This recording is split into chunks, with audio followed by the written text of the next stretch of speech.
इन सारी चर्चाओं में हमारे साथ जुड़े हुए हैं वरिष्ठ पत्रकार और राजनीतिक विश्लेषक प्रद्युमन जोशीला। प्रद्युमन भाई राम राम। राम राम जी, सभी दर्शकों को नमस्कार, राम राम।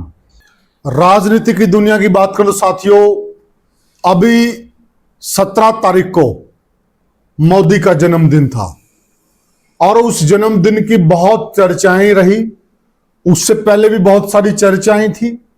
कोई कह रहा था कि मोदी जी क्या 75 साल के होने के बाद कुर्सी को छोड़ देंगे, जो 75 साल का फॉर्मूला बीजेपी की इसी लॉबी ने तय किया था, या फिर वो कुर्सी पर बने रहेंगे। उससे पहले 15 सितंबर को जो देश के बहुत ताकतवर शख्स हैं, संघ चालक मोहन भागवत जी, संघ प्रमुख, उनका भी जिक्र था कि वो भी कुर्सी छोड़ देंगे। परंतु अब जो समाचार मिल रहे हैं, अब चर्चा यह है कि मोदी थे, मोदी हैं और मोदी रहेंगे। क्यों, इस पूरी चर्चा में आपको मालूम चलेगा। दरअसल जो मोदी विरोधी खेमा है वो निरंतर प्रयास कर रहा था कि जो 75 साल का एक इन्होंने मापदंड तय किया है, उस तकाजे में फंसाकर मोदी जी से कुर्सी छुड़वा ली जाए। परंतु मोदी जी और मोदी जो लॉबी है वो भी बहुत मंजे हुए खिलाड़ी, इसमें कोई दो राय नहीं। इन सारी चर्चाओं में हमारे साथ जुड़े हुए हैं वरिष्ठ पत्रकार और राजनीतिक विश्लेषक प्रद्युमन जोशीला। प्रद्युमन भाई राम राम। राम राम जी, सभी दर्शकों को नमस्कार, राम राम। प्रद्युमन भाई, देखा जाए तो चर्चाएं अनेक थी जी। कोई कुछ कह रहा था, कोई कुछ कह रहा था। तो प्रदेश राष्ट्रीय अध्यक्ष को लेकर भी बहुत चर्चाएं थी जी। जिस प्रकार से राष्ट्रीय अध्यक्ष का भी मामला अटका रखा है इस लॉबी ने, तो यहां से भी संकेत जाता कि इस लॉबी की पकड़ आज भी बीजेपी में बहुत तगड़ी है जी। दूसरा, यानी कि अभी भी बीजेपी के पास मोदी का विकल्प नहीं है जी। यानी कि 2029 तक मोदी की जरूरत है जी। क्या कहेंगे आप? देखो, निश्चित रूप से एक बात तो ये कही जा सकती है कि नरेंद्र मोदी एक ऐसे शख्स हैं जो जिस कुर्सी पर एक बार बैठ जाते हैं उसको छोड़ने का नाम नहीं लेते। कोई परिस्थिति बने, कोई हालात बने, कितना दबाव उनके ऊपर हो, कुछ भी हो। और इसका सबसे बड़ा प्रमाण ये है कि जब बिना चुनाव लड़े नरेंद्र मोदी को गुजरात का मुख्यमंत्री बनाया गया, बिल्कुल, उससे पहले तो उन्होंने कभी एमएलए तक का चुनाव नहीं लड़ा था। वो संगठन का ही काम कर रहे थे। और वो चुनाव मुख्यमंत्री बनने के बाद वहां गोधरा के दंगे हुए, बड़ा अंतर्राष्ट्रीय स्तर तक मामला गया जी। और यहां तक कि देश के उस समय के प्रधानमंत्री अटल बिहारी वाजपेयी हों जी, लाल कृष्ण आडवाणी हों जो खुद गुजरात से आते हैं, उन तक ने भी जो है बातें रखी। वाजपेयी ने तो यहां तक कह दिया आप राजधर्म का पालन कीजिए। बिल्कुल राजधर्म की बातें कही गई।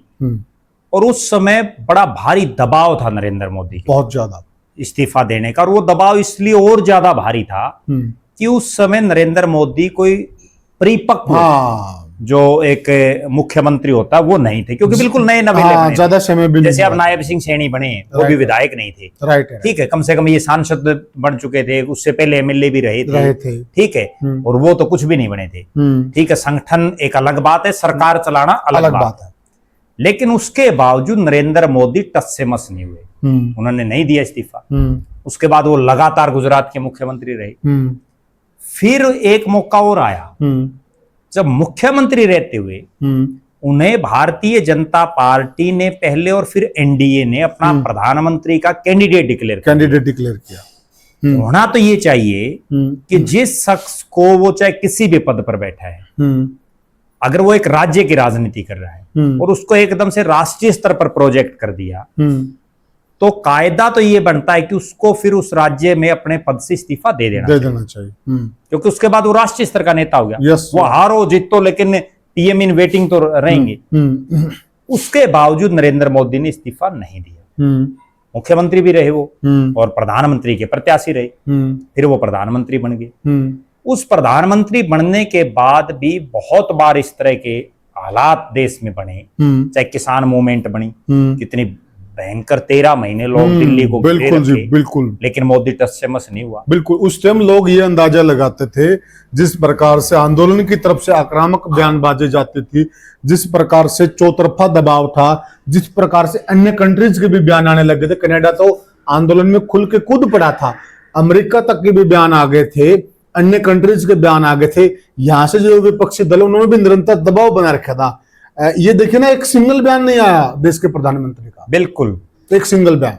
उसके बाद अब जब सबकी निगाहें इस चीज पर थी कि भारतीय जनता पार्टी ने 2024 के लोकसभा चुनाव में 400 पार का नारा दिया, तो मोदी ने दिया, बिल्कुल हर तरफ प्रचार किया, और उसके बाद सीटें आई 240 के आसपास, यानी बहुमत भी नहीं आया। उसके बावजूद मोदी साहब ने एक बार भी ये जिम्मेदारी नहीं ली कि ये जो कम सीटें आई ये मेरी वजह से आई। देखो, अगर ये बढ़ जाती तो मोदी साहब तुरंत ये कहते भाई मेरी वजह से आई, और जब वो घट गई तो उसकी भी तो किसी की जिम्मेदारी बनती है। राइट बात है। ठीक है, नहीं ली। अब जब 75 पार का खुद पैरामीटर जिस शख्स ने सेट किया हो, जिन्होंने लाल कृष्ण आडवाणी, मुरली मनोहर जोशी जैसे जो बड़े नेता थे, उनको खुडे लाइन लगाने के लिए 75 पार का एक फार्मूला तय कर दिया कि ये लोग मार्गदर्शक मंडल में जाएंगे। अब जब वो मार्गदर्शक मंडल में जा सकते हैं तो फिर मोदी जी क्यों नहीं जा रहे? ठीक बात है। ठीक है ना। अब वो 75 पार भी हो चुके हैं, जाना ना जाना भी एक अलग बात है। जब इतनी इस मामले को लेकर के कंट्रोवर्सी पैदा हो रही है, बीजेपी के नेता भी बोल रहे हैं, कोई खुलेआम बोल रहा है, कोई अंदर खाने बोल रहा है, दूसरी पार्टियों के लोग भी बोल रहे हैं, आम जनमानस भी बोल रहा है कि भाई 75 पार हो गए तो अब तो दे देना चाहिए इस्तीफा। ठीक बात है। लेकिन उसके बावजूद मोदी साहब ये भी नहीं कह रहे कि मैं दूंगा या नहीं दूंगा। ठीक बात है। कोई बात ही नहीं कर रहे। बिल्कुल बिल्कुल। तो इससे ये स्पष्ट है कि कोई हालात और कोई परिस्थिति आ जाएगी, अगर जनता ही उनको हटा देगी तो अलग बात है, वरना वो खुद कुर्सी नहीं छोड़ेंगे। अच्छा, एक चर्चा चलती थी जी कि भाई मोदी की पकड़ अब बीजेपी में कम हो गई है। जी, आप भी ये चर्चाएं सुनते हैं जी। सभी गलियारों में, राजनीतिक गलियारों में ये चर्चा बड़ी तेजी से फैल रही थी कि अब उनकी पकड़ कम हो गई है, संघ उनसे नाराज है, फलाना फलाना नाराज है। तो एक इस प्रकार की चर्चाएं लंबे समय से, मतलब खूब चर्चा में थी, परंतु अब एकाएक जिस प्रकार से मोदी जी ने जन्मदिन मनाया, जिस प्रकार से अमित शाह ने कहा कि वो जब तक चाहेंगे तब तक रहेंगे, ये भी एक बहुत बड़ी बात है। कई नेताओं ने भी कहा, मुकेश अंबानी तो जो है उनको 100 साल के जब तक जिएंगे ये रहेंगे। तो मतलब कहीं न कहीं ये सारी कोरी अफवाह थी। फिर ये देखो, निश्चित रूप से मैंने जो एक बात बताई आपको कि वो इस कुर्सी को नहीं छोड़ना चाहते, और वो नहीं। बहुत लोग ऐसे हैं, कुर्सी को, मेंबर की कुर्सी कौन छोड़ रहे, ये तो देश के प्रधानमंत्री की है। ठीक है ना। जहां तक बात है उनकी पकड़ कमजोर होने की, देखो इसमें कतई कोई दो राय नहीं। जो लोकप्रियता नरेंद्र मोदी की 2014 और 2019 में थी, वो धीरे धीरे कम हो रही है, इसमें कोई दो राय नहीं। उसी का एक कारण है कि 400 पार के नारे वाली पार्टी 240 के आसपास खड़ी होगी आकर के, बिना बहुमत, मतलब दूसरों के सहारे सरकार चलानी पड़ रही, बैसाखियों के साथ। ठीक है। अब बीजेपी में अगर उनकी इतनी ही जो है पकड़ रहती तो निश्चित रूप से वो अपने हिसाब से फैसले करवाते। आज राष्ट्रीय अध्यक्ष देख लो कितने दिनों से नहीं बन पा रहा है। ठीक है, इसमें भी कुछ लगातार चर्चाएं चलती रहती हैं। इसमें भी ये पेच बताया जा रहा है। एक तरफ तो बीजेपी ये कहती है कि एक व्यक्ति एक पद, एक पद, हाँ, और यहाँ जेपी नड्डा साहब एक व्यक्ति 2 पद लिए बैठे हैं। केंद्रीय कैबिनेट कितने पावरफुल मंत्री, और टाइम भी काफी हो गया। बिल्कुल, और उसके बावजूद कोई नहीं चूं कर रहा। सबसे बड़ी बात क्या है, कांग्रेस आज विपक्ष में है। कांग्रेस में तो जिला प्रधान नहीं बना हुआ है तो भी चूं हो जाती है, बढ़ा दिए तो भी हो जाती है। और बीजेपी चूंकि आज सत्ता में है, लोग सत्ता के साथ टकराना नहीं चाहते। ठीक है, तो यही नरेंद्र मोदी था। जब ये प्रधानमंत्री नहीं बने थे उससे पहले कितने लोग इनको जानते थे। ठीक बात है। गुजरात का मुख्यमंत्री बनने से पहले इनको कितने जानते थे। राष्ट्रीय महासचिव थे ये पार्टी के, प्रभारी थे, पता नहीं कितने राष्ट्रीय महासचिव जाली। ठीक बात है। आज भी जो बीजेपी के राष्ट्रीय महासचिव हैं, बहुत से को तो लोगों को नाम का नहीं पता। सही बात है। ठीक है ना, ये तो चढ़ती को सलाम है। आज अगर मोदी की बीजेपी में इतनी पकड़ तो अब भी जरूर है कि वो जिसको चाहेंगे उसको अगर नहीं बनवा सकते तो कम से कम अपने विरोधी को बनने नहीं देंगे। जो पार्टी में उनका कोई वैचारिक विरोधी है उसको बनने नहीं देंगे। और एक चीज ये भी देखे ना प्रद्युमन भाई जी, अगर कहीं न कहीं इस पद को अटका के रखा है और ये पद अभी तक भी जेपी नड्डा के पास है, तो कहीं न कहीं ये भी तो इस लॉबी की जीत है ना। नहीं बिल्कुल जीत है, ये तो चाह रहे हैं कि इनके पास बना ही रहे पद, ये बिल्कुल जीत है। लेकिन मुझे ये कहने में कोई आश्चर्य नहीं कि आज ये वो भारतीय जनता पार्टी नहीं है जो एक विचार की एक पार्टी बनी थी, एक राष्ट्रवाद को लेकर के जो एक पार्टी बनाई गई थी 1980 में, और उसके बाद उसूलों की राजनीति इस पार्टी के नेता करते थे। एक वोट से अटल बिहारी वाजपेयी की सरकार चली गई, बहुत बड़ा एग्जाम्पल है, ठीक है ना। आज अगर कोई यूं कह दे कि नरेंद्र मोदी की सरकार गिर सकती है, और नरेंद्र मोदी और अमित शाह उनको कुछ भी करना पड़ जाए, लेकिन वो जो है ना सरकार नहीं पड़ने देंगे। लेकिन अटल बिहारी वाजपेयी की सरकार एक वोट से पड़ गई थी, और उसके बावजूद ये होता है मतलब वास्तव में देश के लिए जीना। उन्होंने फिर भी ये कहा कि वो असूलों से समझौता नहीं करेंगे, सरकार जाए चली जाए कोई फर्क नहीं पड़ता, और वो चली भी गई, ठीक है। बहुत से राज्यों में भी इस तरह के हालात बने जहां बीजेपी सत्ता में आ सकती थी, लेकिन उन्होंने जोड़ तोड़ कभी की नहीं, ठीक है। आज हालात ये है कि बड़ी बड़ी सरकारें गिराई जा रही हैं, ठीक है ना, इस तरह के कानूनों में अमेंडमेंट किए जा रहे हैं, लेकिन कोई नहीं बोल रहा देश में, ठीक बात है। वरना तो हालात ये है कि आज नरेंद्र मोदी और अमित शाह को छोड़ के बाकी जो मंत्रिमंडल है ना, लोगों को उनके नाम का ही नहीं पता। बहुत से लोगों को देश का कौन विदेश मंत्री है, कौन वित्त मंत्री है, ठीक है, कौन शिक्षा मंत्री है, मानव संसाधन विकास मंत्री, लोगों को दिमाग में नहीं है। अच्छा, सिर्फ दो ही फेस हैं, मोदी और अमित शाह। अच्छा, एक चीज ये ठीक है, देखिए प्रद्युमन भाई, मोदी जी बने हुए हैं, मोदी जी की पकड़ मान लिया, तो क्या ये माने कि मतलब संघ भी बहुत ताकतवर है, इसमें कोई दो राय नहीं है, क्या संघ के पास भी अब कोई विकल्प नहीं है क्या? देखो, कड़वी सच्चाई ये है जो अभी आपने कही, कड़वी सच्चाई ये है 2005 से पहले या 2009 से पहले भी हम कह सकते हैं, बीजेपी में दो ही बड़े चेहरे थे, एक अटल बिहारी वाजपेयी, एक लाल कृष्ण आडवाणी। वैसे तो बहुत थे, लेकिन मेन ये दो थे, और इन दो के बाद तीसरा जो सबसे बड़ा चेहरा उस समय पैदा हुआ था वो था प्रमोद महाजन, लेकिन उनका आकस्मिक निधन हो गया। उसके बाद अटल बिहारी वाजपेयी तो 3 बार देश के प्रधानमंत्री बन गए, ठीक है।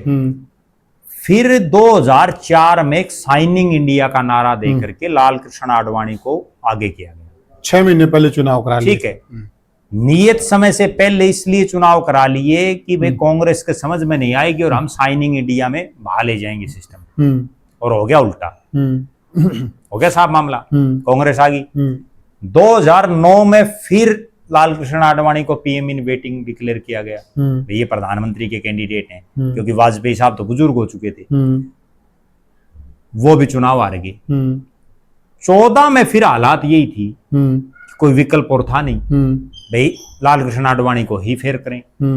लेकिन फिर बीजेपी के लोगों ने भी मंथन किया, संघ वालों ने भी मंथन किया कि भाई आडवाणी के नाम पर 2 चुनाव हम हार चुके हैं, और उन 2 चुनावों में हार चुके हैं जिसमें एक बार तो हमारी सरकार थे, और अच्छे खासे काम भी किए थे। उस समय अटल बिहारी वाजपेयी का बड़ा नाम था। आज जो मोदी का नाम है ना, इससे बड़ा नाम था उस समय अटल बिहारी वाजपेयी का। आज भले ही चाहे वो नहीं है इस संसार में, लेकिन उस समय बहुत बड़ा नाम था।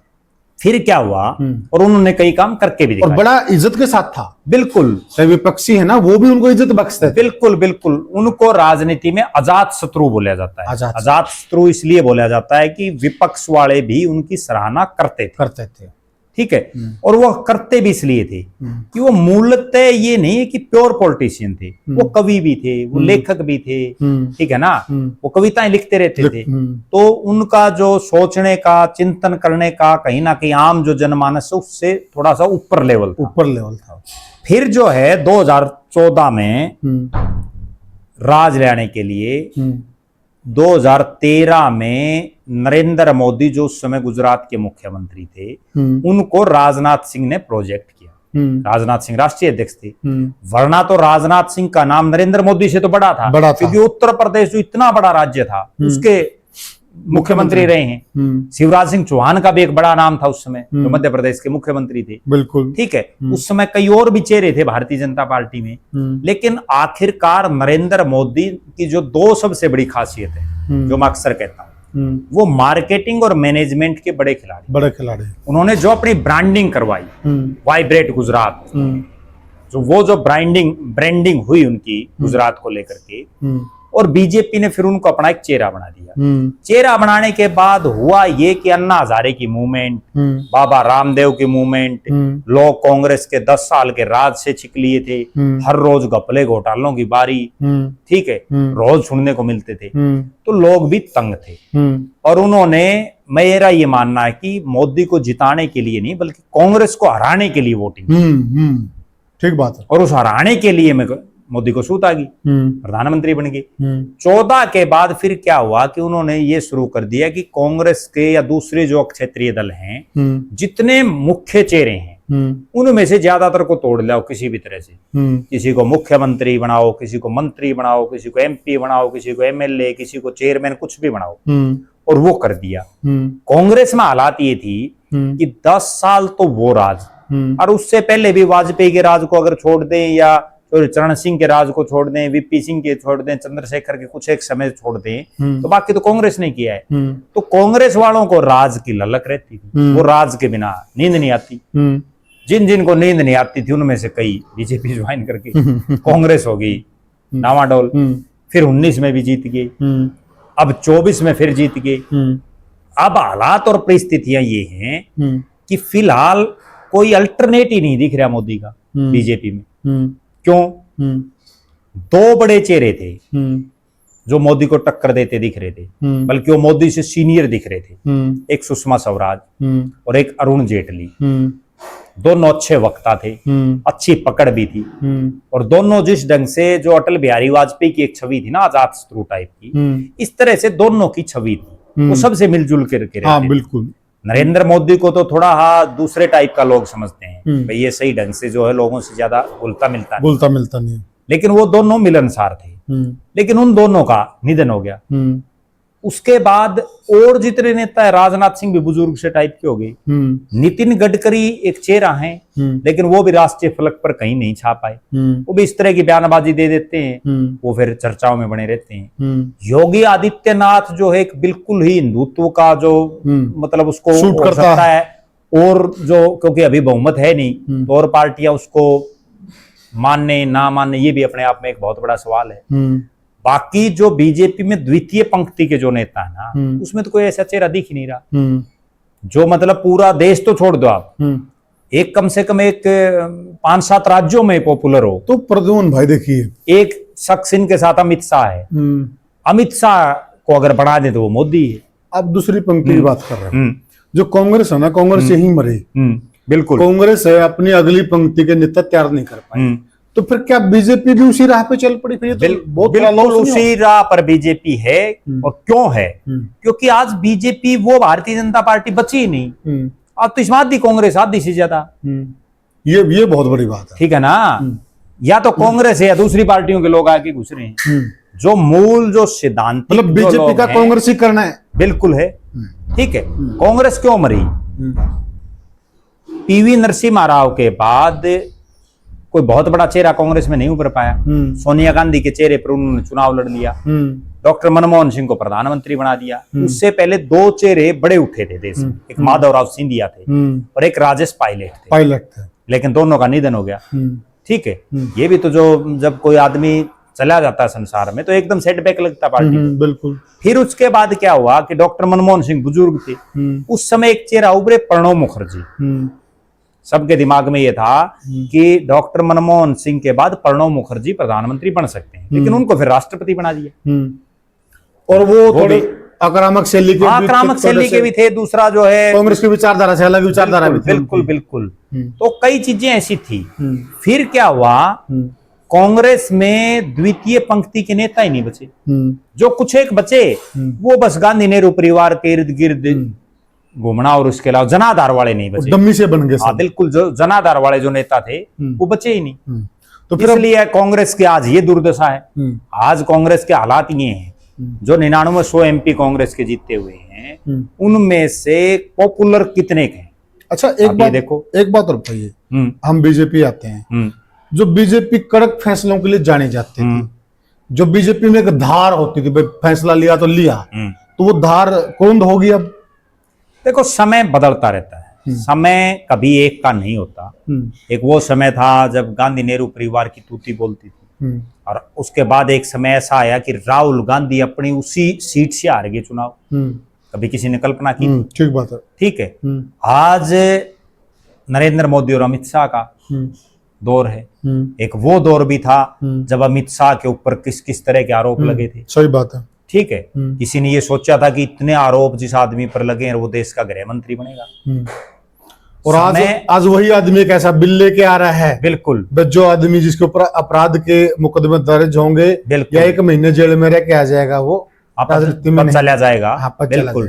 तो अब जो है ना, क्योंकि उनको पता है ना उन सारी बातों का, एक्सपीरियंस खुद का उनका।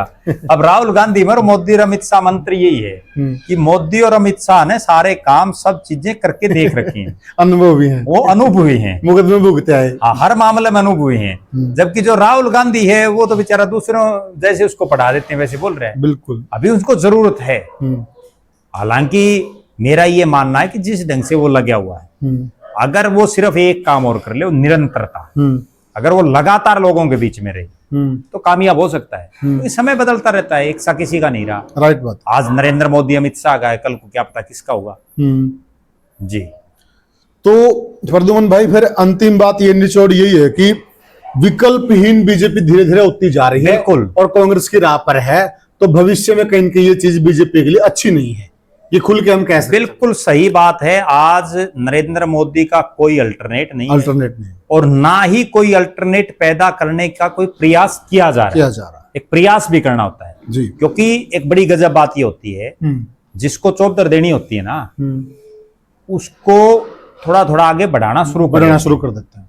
ठीक है, हमने बहुत बार देखा है, जब अटल बिहारी वाजपेयी के दौर में लाल कृष्ण आडवाणी को पहले थे वो गृह मंत्री, और उसके बाद जब यूं लगा कि भाई अगला चुनाव इनके नेतृत्व में लड़ना, तो उनको प्रधानमंत्री बना दिया था। ठीक है, वही चीज होती है। अब अमित शाह को जब यूं लगा कि मोदी प्रधानमंत्री का कैंडिडेट डिक्लेयर हो गया, उससे पहले तो अमित शाह तो कुछ भी नहीं था, वो तो गुजरात में गृह राज्य मंत्री रहा था बिल्कुल किसी समय। ठीक है, उसके बाद उसको क्या किया कि उत्तर प्रदेश का प्रभारी बना दिया। जैसे ही उसको उत्तर प्रदेश का प्रभारी बनाया, तो उसी समय ये लगने लगा था कि अब अगर मोदी का राज आ गया तो अमित शाह बड़ा पावरफुल होगा। और फिर उसी का परिणाम रहा कि जो ही लोकसभा चुनाव हुए, उनको तुरंत राष्ट्रीय अध्यक्ष बनाया गया। इतनी जल्दी प्रगति करने वाला और विरला ही नेता मिलता है। बिल्कुल। और आज भी देखा जाए ना, नड्डा हैं, वो ठीक हैं, लेकिन आज भी सारे फैसले वही ले रहे हैं। अमित शाह का फोटो लगा रहे हैं सारे, राष्ट्रीय अध्यक्ष तो वही है ना। अब एक चीज और सुनो, अब मनोहर लाल खट्टर थे, जैसे ही मुख्यमंत्री बनाना था उनको मोदी ने, तो उन्होंने पहला काम क्या किया, किसी को नहीं बताया। उसका खुद का गांव बनियानी निंदाना रोहतक में, वो या तो रोहतक से टिकट मांग रहा था या वो फरीदाबाद की तैयारी में था, फरीदाबाद या गुड़गांव में कहीं से मिल जाए, पंजाबी बाहुल एरिया से, और उसको टिकट दे दी करनाल से। जो ही उसको करनाल से टिकट दी, उसी समय स्पष्ट हो गया था भाई इसको कुछ ना कुछ बनाएंगे इसको। अब नायब सिंह सैनी को एक MP होते हुए जो ही प्रदेश अध्यक्ष बनाया, उसी समय लगने लग गया था, क्योंकि ये तो क्या है कि जिसको थोड़ी हवा बनाना होता है ना, उसको हवा देनी शुरू कर देते हैं, देना शुरू कर बस उसको वेट देना शुरू कर देते हैं। जी, तो साथियों, देखा जाए जो हमने चर्चा की शुरुआत की थी कि मोदी थे, मोदी हैं, मोदी रहेंगे, बिल्कुल ठीक है, क्योंकि मोदी का अल्टरनेट नहीं है। परंतु बीजेपी को इस बात पर चिंतन करना चाहिए। अगर बीजेपी दूसरी पंक्ति के नेता नहीं तैयार कर पाई, तो फिर धीरे धीरे हाल कांग्रेस वाला ही होगा। कांग्रेस ने भी एक समय में यही गलती की थी, और धीरे धीरे बीजेपी भी उसी राह पर चल रही है। आप मोदी से कितना परफॉर्मेंस कराओगे? उस बंदे ने आपकी तीसरी बार सरकार बनवा दी है, अब वो बीजेपी को कहां से लेकर कहां तक ले आया है। अब मतलब कितना निकालोगे आप? एक लिमिट होती है, एक परफॉर्मेंस की भी लिमिट होती है, कोई भी खिलाड़ी उसकी भी एक लिमिट है कोई भी इंजन है, कोई भी गाड़ी है, कोई भी व्हीकल, हर चीज की तो एक मतलब लिमिट है। तो मेरे हिसाब से मोदी जी ने जितना देना था बीजेपी को बहुत कुछ दे चुके हैं। ठीक है, वो जब तक रहेंगे अच्छी बात है, परंतु बीजेपी को और संघ को इस विषय पे जरूर सोचना चाहिए कि वो दूसरी पंक्ति के जो बड़े नेता हैं, जिनको आगे मजबूत पद देना है, तो उनको अभी तराशना शुरू कर देना चाहिए, उनको अभी वेटेज देना शुरू कर देना चाहिए। वो उनके हित में रहेगा। बाकी हमने चर्चा की, पूरी विस्तारवादी चर्चा थी। आपको कैसी लगी हमें कमेंट सेक्शन में जरूर बताएं, और वीडियो को ज्यादा से ज्यादा शेयर करें, चैनल को सब्सक्राइब करें। फिर मिलेंगे किसी और वीडियो में, तब तक के लिए राम राम।